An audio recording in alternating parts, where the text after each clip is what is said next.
1980 से हमने महादेव गुरु की बात शुरू की थी। धीरे धीरे धीरे धीरे धीरे धीरे 40 साल बीत गए और माना था शिव को गुरु 1974 में, 1974 में।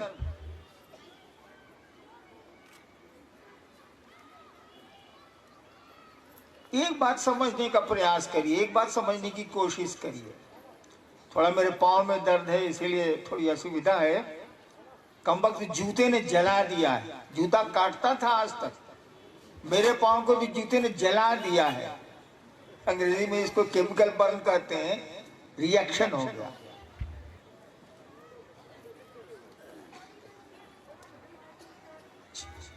चालीस साल में शिव को से गुरु के रूप में जुड़ने का जो क्रम चला,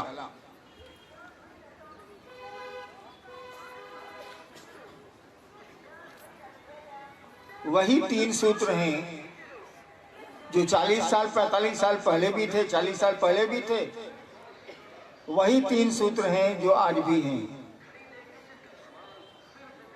इसको गुजरने दीजिए। लौकिक गुजर रहा है। सफाई अगर बाहर भी गड़बड़ है तो आप काम नहीं कर सकते।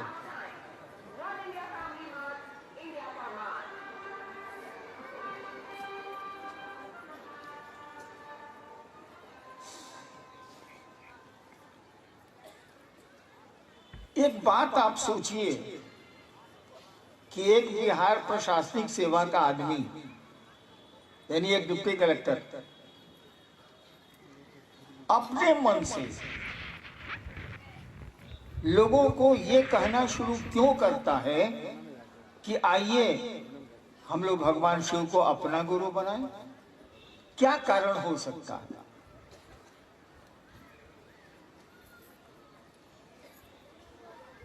बहुत सोचने की जरूरत नहीं है, कारण मैं बता देता हूं। लौकिक कोई आकर्षण कभी नहीं रहा मुझको। बचपन तो 15 साल मसान में गुजरा है। पिताजी भी बड़े अफसर थे, पैसे की दिक्कत नहीं हुई, प्रतिष्ठा की भी दिक्कत नहीं हुई बाबूजी के चलते।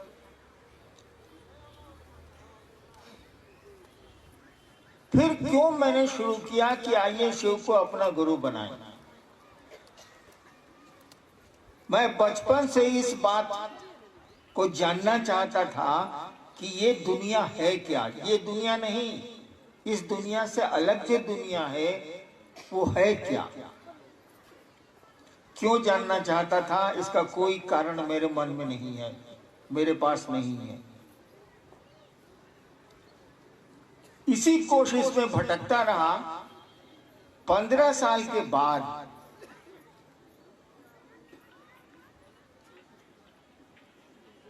एक रात मैं एक श्मशान में बैठा था और मेरे मन में ख्याल आया।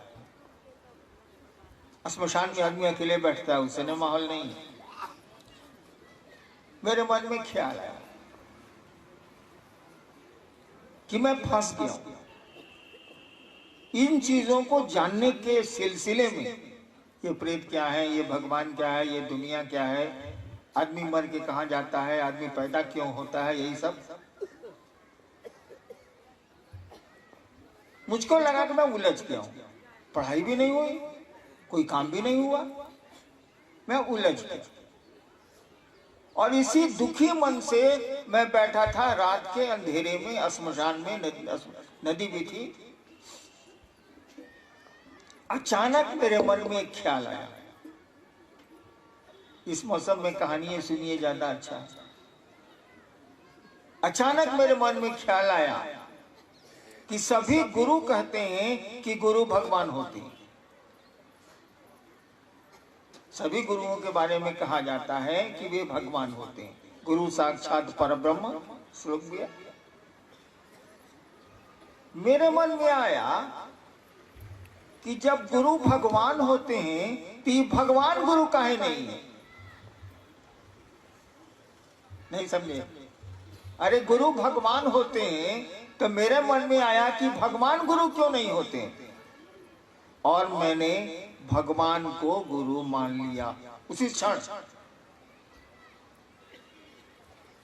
क्या बहुत दुखी बैठा था, मैंने उसी क्षण भगवान को गुरु मान लिया। भगवान जिसको हम समझते थे, भगवान जिसको मैं समझता था, समझता नहीं था, सुना था। समझने और सुनने में अंतर होता, सुना था। मेरे पिताजी मेरी माँ को कहते थे भोजपुरी में के मलकिनी, महादेव के ईश्वर कहल जाला, महेश्वर कहल जाला। विद्वान आदमी थे, वो मेरे दिमाग में था। तो जैसे मैंने भगवान को अपना गुरु माना, ये भी दिमाग में आया कि भगवान तो शिव है। सुना था, उस पर मैंने गणित बना लिए, हिसाब बना लिए, और शिव को मैंने गुरु बना लिया कि नहीं, अब से महादेव को गुरु बनाएंगे। और गुरु बना के 3 काम नहीं करेंगे। जैसे लौकिक जीवन में भी हम लोग कई बार धोखा खाए हैं, खास करके गाड़ी वाड़ी मोटरसाइकिल चलाने में। तो हम लोग नियम बनाए हुए हैं कि ये काम नहीं करना है, मोटरसाइकिल में अगला ब्रेक नहीं मारना है, जो फेंका जाएगा। तो हमने भी 3 शर्तें बनाई कि शिव को तो गुरु मान लिया, लेकिन 3 काम हम नहीं करेंगे। आपके लिए तो कोई शर्त नहीं है, शिव जब गुरु होते हैं तो सारी शर्तें खत्म हो जाती हैं। लेकिन मैंने शर्त बनाई थी, पहली शर्त मैंने बनाई कि महादेव आप अगर जो फोटो में दिखते हैं वैसा उतरिएगा, हम आपसे कुछ नहीं सीखेंगे। सम्मान तो सबका करना चाहिए, सीखेंगे नहीं कुछ, यानी आपको गुरु नहीं मानेंगे। दूसरी शर्त मैंने बनाई कि आदमी के रूप में आइएगा और कहिएगा कि हम ही महादेव हैं, हम आपसे कुछ नहीं सीखेंगे। और तीसरी शर्त मैंने बनाई कि अब आपको गुरु बना लिया, इसके पहले जो 15 साल किया है वो अब नहीं करेंगे। और नहीं किया भी, मैंने कुछ नहीं किया। उसके बाद शिव को गुरु बना लिया, शिव गुरु हो गया। अब तो मन ही ना, हमारा निर्णय होगा कि हम किसको बाप बनाएंगे, किसको बेटा बनाएंगे, हमारा निर्णय। हमने शिव को गुरु बना लिया। अब महादेव क्या करेंगे, हमारा विषय थोड़ी है।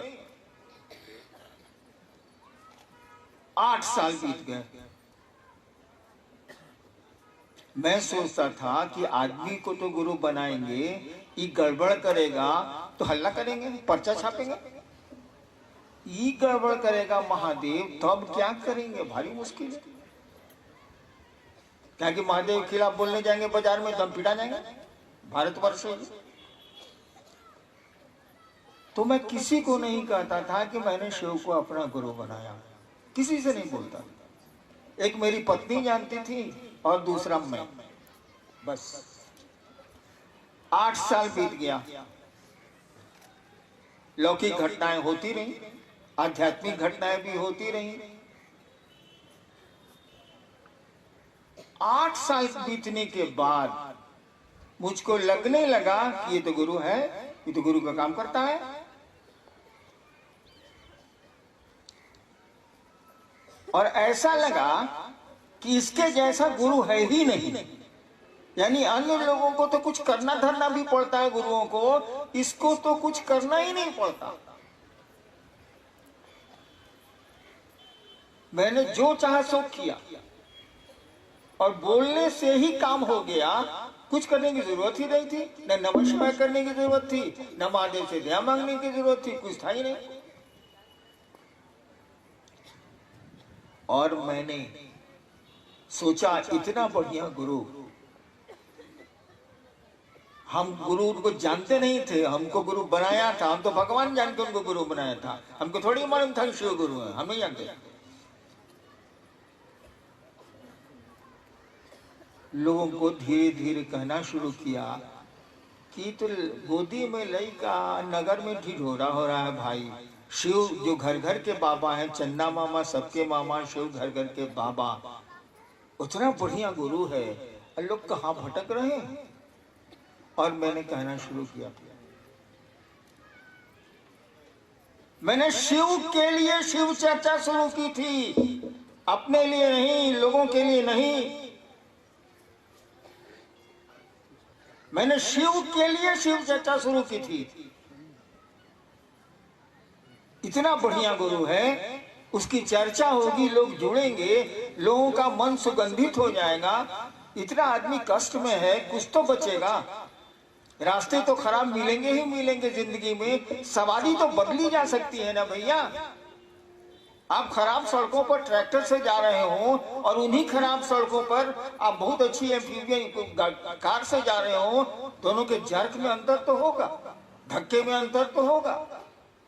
रास्ता तो मिलेगा ही मिलेगा, खराब जाना है तो रास्ता खराब मिलेगा, लेकिन सवारियां तो बदली जा सकती हैं। तो शिव से बढ़िया सवारी और कौन मिलेगी? और यही सोच के मैंने लोगों को शिव गुरु से जोड़ना शुरू किया। आज 40 साल के बाद क्या स्थिति है, जो मुझको लगता है, हो सकता है गलत लगता हो, आज 40 साल के बाद क्या स्थिति है। मैंने शिव से लोगों को जोड़ने की कोशिश की थी भैया, मैंने शिव से लोगों को जोड़ने की कोशिश की थी। आप दिख भी रहे हैं शिव से लोगों को जोड़ते हुए, लेकिन आप शिव से न जुड़ पाए हैं, न जोड़ पाए हैं। आप तो लोगों के शिष्य हो गए। चले थे शिव शिष्य बनने, चले थे शिव शिष्य बनाने लोगों को। अब तो मैं देख रहा हूं कि जितने लोग पुराने पुराने अमूमन हैं, वो तो लोगों के शिष्य हो गए, अब शिव के शिष्य वो नहीं रह गए हैं। क्यों ऐसा हुआ? इस पर भी तो विचार करना होगा। कोई भूखा है, ये शोर करने से तो काम नहीं चलेगा। कोई भूखा है, उसको भोजन की व्यवस्था करनी होगी। तो मैंने देखा कि मामला कहां फंसा है।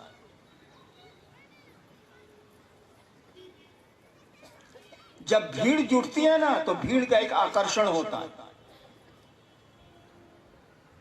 अकेला रहिए, 4 आदमी रहें, तब आकर्षण के बिंदु कम रहते हैं। ज्यादा आदमी हो जाइएगा तो आपके पास पैसा होगा, व्यवस्था हो गई, सुविधाएं हो गई, ऐशो आराम के साधन जुट जाएंगे, तो आदमी उधर भागता है और भाग गए लोग। मैं तो माथा पीट के रह जाता हूं कि चले थे लोग शिव शिष्य बनने, चले भी शिव की ओर थोड़ी देर, उसके बाद क्षेत्रानुगामी हो गए। आपको पता हो या नहीं पता हो, मुझको खबर रहती है, इस संगोष्ठी के बारे में कुछ राज्यों में कुछ जगहों पर जब कहा गया, फलना या भैया हमको बोलवे नहीं किए हैं रांची आने के लिए उस संगोष्ठी में, आप कौन है, फोन रखिए। मैं नाम नहीं लेना चाहूंगा। सीधा बात, मुख्यालय से फोन गया का फलना भैया तो कुछ बोलवे नहीं किए हैं, और उस जिले से लोग नहीं आए एक भी। कहीं फोन रखिए, माथा मत खाइए, वो भैया कहाँ बोले। क्या हुआ ये?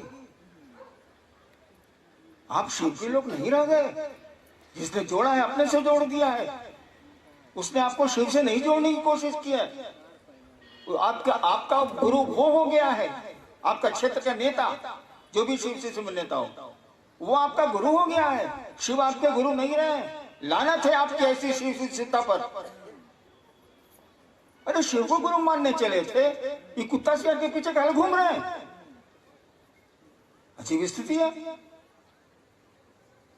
तो मैं कह रहा था कि मैंने इस पर बहुत विचार किया। माथा पीट लेने से अपना माथा फूट सकता है, दूसरे का माथा तो बढ़िया रहेगा। मैंने बहुत विचार किया तो मुझको एक ही बात लगी कि शिव का गुरु पद, महादेव गुरु के रूप में क्या काम करते हैं।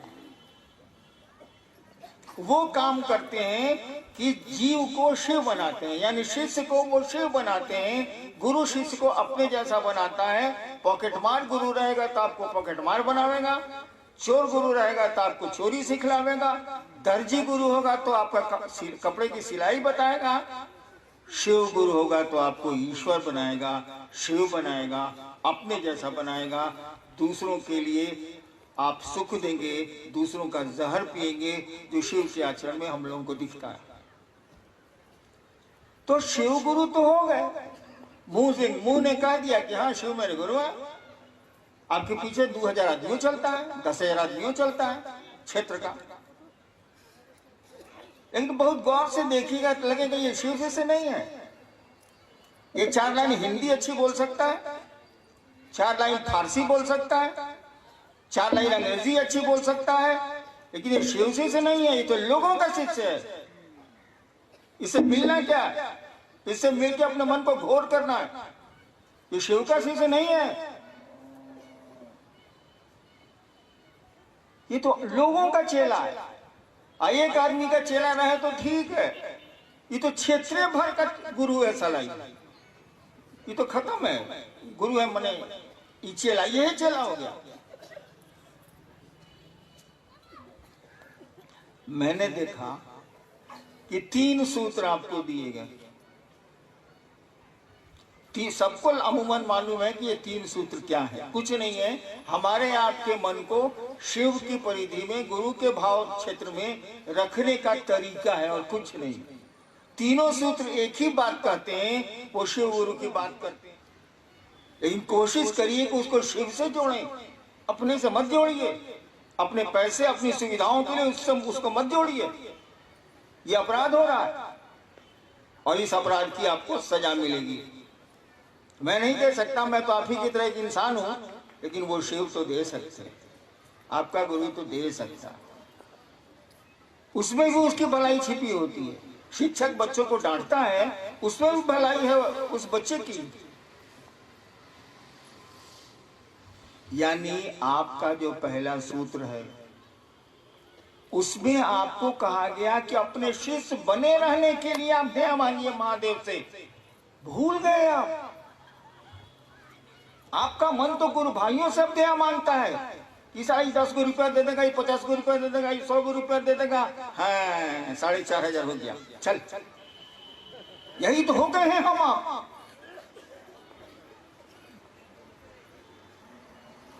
क्षेत्रानुगामी हो गए, शिव अनुगामी नहीं हुए।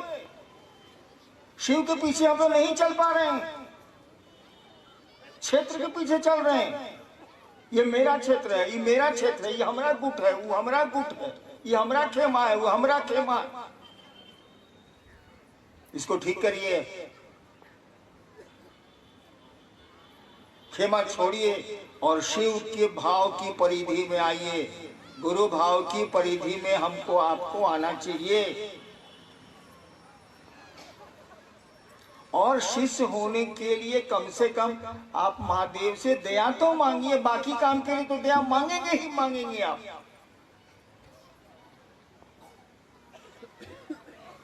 मांगना ही मांगना आपकी लाचारी है, कोई उपाय नहीं है। जगत में ऐसा आदमी फंसता है कि दया मांगेगा ही मांगेगा महादेव से, लेकिन मूल काम तो हम आप भूल गए। जिसके लिए पहला सूत्र दिया गया था, जिसके लिए दूसरा सूत्र दिया गया था, जिसके लिए नमः शिवाय करना था, प्रणाम, उसका प्रयोजन, उसका उद्देश्य ही भूल गए हम आप। तो चलिए भूल गए, कोई बात नहीं। आदमी है, वो गड़बड़ हो सकता है, रास्ते से बेरास्ता हो सकता है। अभी तो चेतिए, कम से कम उस महादेव से, अपने गुरु शिव से ये तो भीख मांगिए दया की कि हम आपके शिष्य बन जाएं। और आप भी ये भी जान लीजिए, हरिनारायण महादेव के चेला नहीं है। क्यों? जो पूर्ण शिष्य होगा वो पूर्ण गुरु होगा। शिष्य भाव गुरु भाव में बदलता है। यानी हम लोग सभी जीव हैं, कोई किसी दूरी पर, कोई किसी दूरी पर, कोई किसी दूरी पर खड़ा है उस रास्ते में। तो शिव के शिष्य हम बने, ऐसी दया जरूर मांगिए। और मांगना मुंह से मांगना है भैया। मुंह से तो माइक हटा दीजिए, इतनी दूर में मेरी आवाज नहीं जाएगी। मन से ना मांगना, मन से मांगना। यानी समझे, ये मन मन मन। देखो एक दिमाग होता है जो जोड़ता है 2 2 4, एक दिल होता है जो हिसाब नहीं जोड़ता। जब भाव बढ़ते हैं ना तो दिमाग का काम बंद हो जाता है। उदाहरण दूं क्या? और जब दिमाग बढ़ता है ना तो दिल का काम दब जाता है। आपका दिमाग सोच रहा है कि इस भूखे को खिलाएंगे तो हम क्या खाएंगे, दिमाग सोच रहा है, तो दिल को सोचना वो बंद कर देगा, दिल नहीं चलेगा वहां। और किसी ने उठाया, अपना भोजन ही दे दिया, उसका दिमाग नहीं काम कर रहा, उसका दिल काम कर रहा है, भूखा है इसको खिला देता। तो ये बात जो हम लोगों के दिमाग में है कि शिव मेरे गुरु हैं, जब तक हम लोगों के दिल में नहीं उतरेगी काम नहीं चलेगा। और दिमाग से कोई बात दिल में उतरती है, हम लोगों को दया मांगनी चाहिए उस महादेव से कि हम लोग शिष्य बन जाएं। बाकी चीज के लिए दया मांगी ना, आपको कौन रोकता है भाई, मांगे कीजिएगा, लेकिन इस काम के लिए मांगिए जो मूल काम था। हम आप भूल गए, भूलते जा रहे हैं हम। आपको हमको उनसे दया मांगनी चाहिए कि हम आपके शिष्य बने, और बाकी चीज के लिए तो मांगते ही मांगते। और मेरी आपसे प्रार्थना है, मेरा आपसे अनुनय है, मैं पांव पकड़ के आपको कह सकता हूं, कहता हूं, बल्कि सुनिए कि क्षेत्र के लोग मत बनिए। काम क्षेत्र में जरूर करिए, लेकिन क्षेत्र के लोगों को शिव से जोड़िए। काहे अपने से जोड़ते हो बाबू? बड़ी खराब इसका रिजल्ट आएगा, और नहीं आएगा तो कहिए हम दिखा सकते।